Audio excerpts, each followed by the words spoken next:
Well, here we are again, talking about books. My most recent hobby, I feel like, in the past year and a half, 2 years, it's been all-consuming, and I have no plan on stopping. I'm really excited for today's video. We're just gonna do a bunch of book recs. If you need some book recs, I got you. Big shout out to the book icon, Steph Bower, who made this tag. Loved it. Really made me think deeply about my answers. Picture yourself, it's 2014. You're sitting in your bedroom, scrolling on Tumblr. You just reblogged Lana Del Rey edit, and you have pink peekaboo highlights in your hair. And you're about to binge watch a bunch of tag videos on YouTube. I don't know how I want to flow into saying, hello, my name's Angelica, by the way. Welcome back to my channel. I'm excited to talk about books with you today. I'll put that in somewhere. So like I said, Steph made this tag. There are 15 questions. Not even questions, just like prompts, I guess. 15 prompts to tell you to share your books. Number 1, let's start out with a banger. A book you tell people is your favorite book. Something that I thoroughly really did love and that's really digestible. Book lovers. Emily Henry, which, you know, recently I've told people this is like my favorite book, and they're like, book lovers, what does that mean? Like, they do want to press some judgment into here, which I find that people who aren't book readers tend to press more judgment than people who are book readers. Do you find that true too? Book Lovers is about Nora and Charlie. Nora and Charlie both work in the book world in New York City, and they are rivals. They don't like each other. They don't work in the same company, but they work together and they don't get along very well. Nora has a little sister, Libby, and Libby is obsessed with this book that she read that takes place in this small town, North Carolina, and Libby convinces Nora to go on like a little summer getaway with her to North Carolina.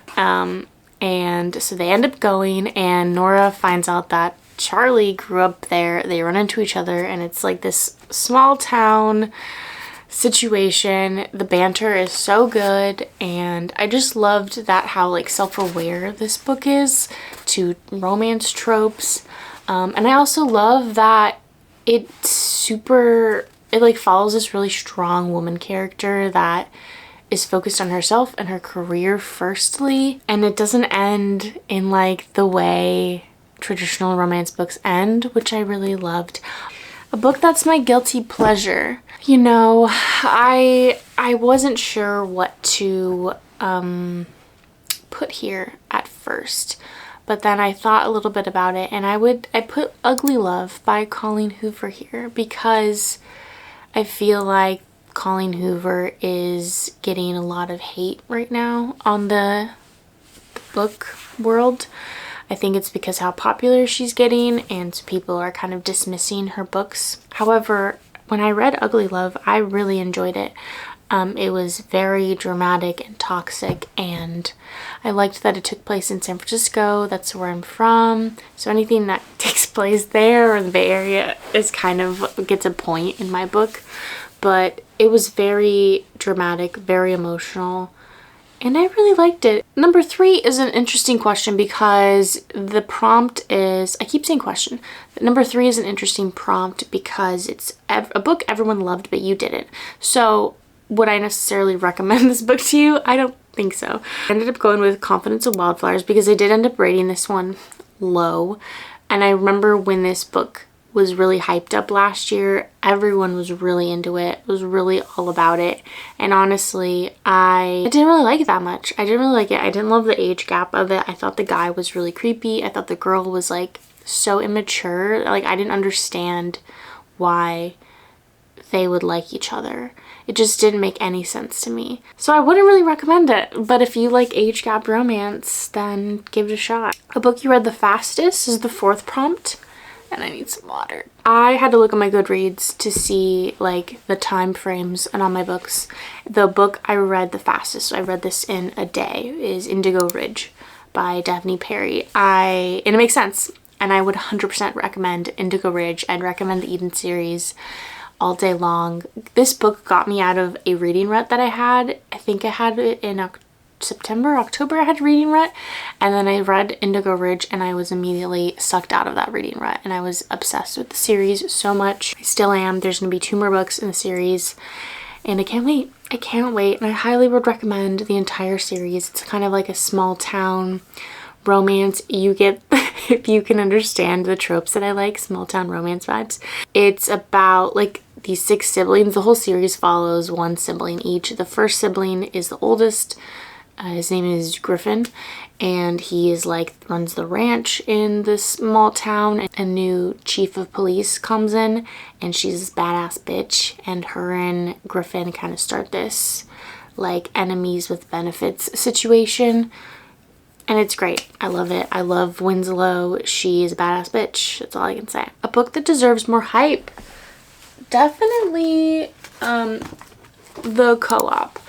We read this book for my book club that I have. Really liked it. I honestly wasn't expecting to like it as much as I did, but I really did. It takes place in Santa Cruz, so really great beachy vibes. And tall girl trope. If you guys are like me and you're tall and you're tired of reading about tiny little girls who are so small and petite that they could just be picked up on like their someone's pinky, this is great because she's like 6 foot tall or something. She's tall, he's tall, and he loves it. He loves how tall she is. So I loved that. This is about Lauren and Deacon, and Lauren and Deacon had like a relationship when they were teenagers. Lauren would come visit her grandmother in Santa Cruz, and Deacon also lived in Santa Cruz with his grandma, and so they kind of would like date during the summers, but then they kind of ended on like a really terrible, their grandmothers actually ended up like getting together and like moving in together and like getting married and living in a house together. So it was really cute that like their grandmothers ended up like finding love with one another, and they both passed away. So Deacon and Lauren, like they left the house in their names. So they both have this house, but the house is like falling apart. It's like dilapidated. They're both in these like situations where they need money and they need a house. They need something. Lauren has like money left. Her parents like gave her money, but she has to get married in order to access the money. So her and Deacon end up getting married, just enough to like fix the property up, and then they sell it, they split the money, and then they go on their ways. But of course things happen along the way. It's so good. It's steamy. It's like kind of a DIY vibes, but the banter is great. The setting is great. The characters are great. I love Deacon so much. There's a playlist at the beginning. I just recommend it. I really recommend checking it out. A book that is becoming a TV movie show. I think everybody who's done this tag has mentioned Daisy Jones, but I specifically read Daisy Jones and the Six last month in order to have it ready to go to watch the show that just came out. I watched the first 3 episodes and it's chef's kiss. I really do recommend reading the book beforehand. There are some differences, but just like the feeling of like having read the book and having all these like thoughts in my head and then watching it on the show is just like this added extra layer that I love so much. So I really recommend reading the book then watching the show. A book that you have reread the most. I've never reread a book. I never have. I even bought books that I read before to possibly reread, and I just like, it doesn't seem appealing to me whatsoever. I will say, however, for book lovers, I am in the process of annotating it for my friend. I'm slowly but surely annotating it. I'm also ordered the special edition of The Invisible Life of Addie LaRue, which I think is coming in April. And I am more motivated to reread that one because I think that is the type of book that I think after a second read, you'll find more things tucked inside the pages. It's just, I think honestly, if I reread that one, I might put it up to 5 stars because I think I gave it I think I gave it 4.5 stars right now, but I think it could easily be a 5-star read.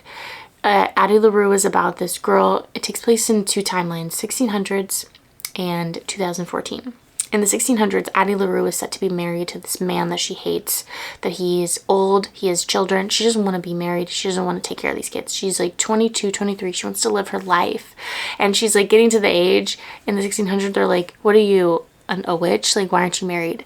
She ends up running away on her wedding night and goes into the forest and starts like asking the trees and the gods in the sky, like, please give me something. I don't want to be here. I want freedom. And she ends up making a deal with this darkness, this figure that says, I'll give you a deal if you give me your soul, kind of thing.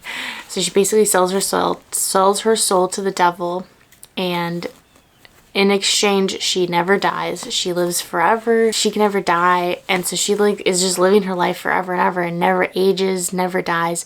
The only caveat is that she can't leave a mark on the world and no one remembers her. So she'll meet somebody and then they go away and then they come back and they're like, oh, hi, who are you? So she kind of goes through this cycle. And then in 2014, so like 300 years later, she is in a bookshop and this guy remembers her. There's a romantic subplot. There's drama. It's just vibes. The whole book is such a vibe. I really loved it. So I think I might reread that. We'll see. A book from a genre you don't typically read. Honestly, I don't have any recommendations for you on this prompt, and I didn't want to force anything. So nothing.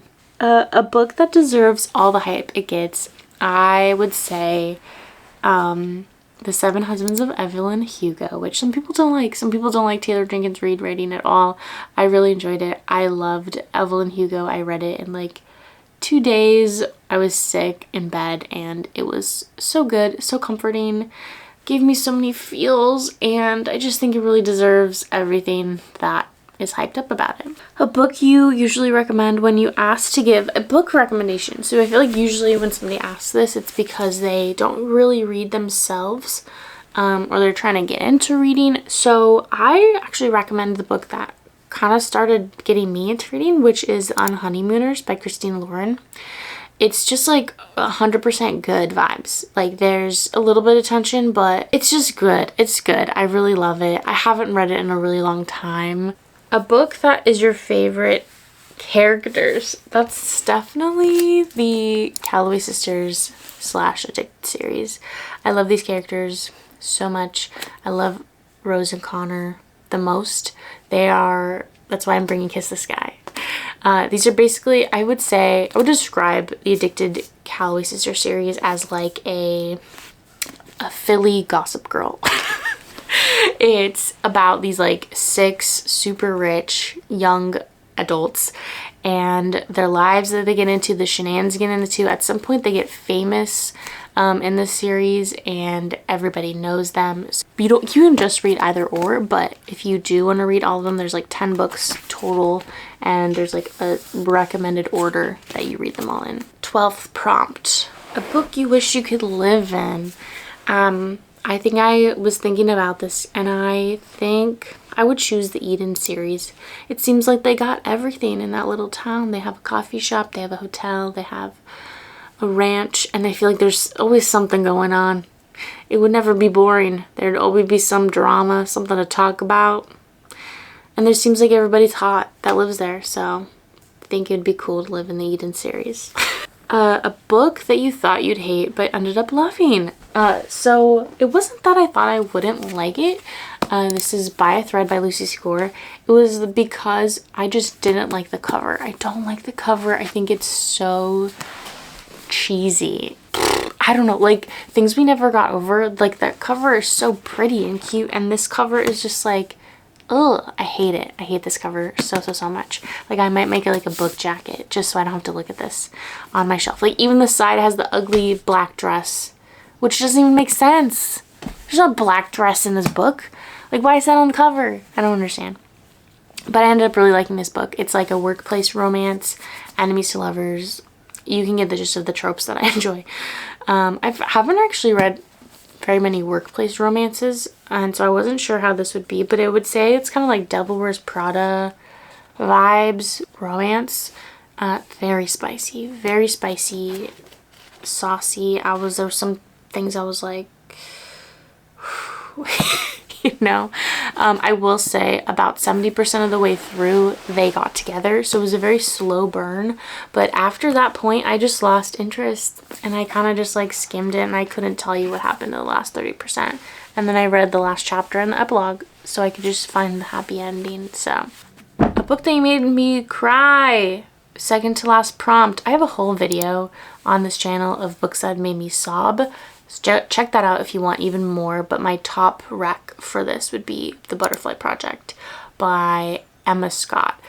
I remember clear as day laying in my apartment reading this book on my Kindle, like sobbing, tears coming down my face. I don't know if it was just the mood I was in, but it really hit me. It really did hit me. It also takes place kind of on the East Coast, which is funny. It's in New York. It's about like two people who were like don't have it all. They're broke, and one is an ex-convict, but they kind of rely on each other to get through the days, and it's really beautiful. It's really beautiful. A book you wish you could read for the first time again.